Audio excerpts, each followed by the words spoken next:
అడవి లోపలికి వెళ్ళిన కొద్దీ గాలి కొంచెం గందరగోళంగా మారింది.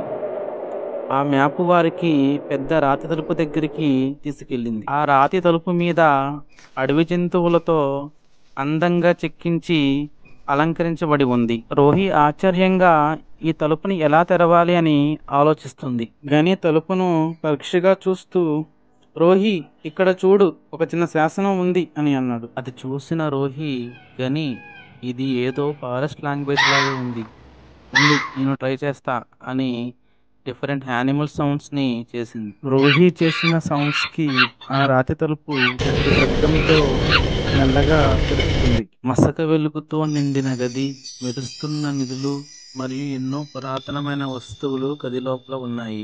ఈ ఆలయ అన్వేషణలో బంగారు నిధులే కాకుండా ఎన్నో పురాతనమైన పత్రాలు మరియు అడవి జీవుల యొక్క మాయ రహస్యాలను తెలుసుకున్నారు.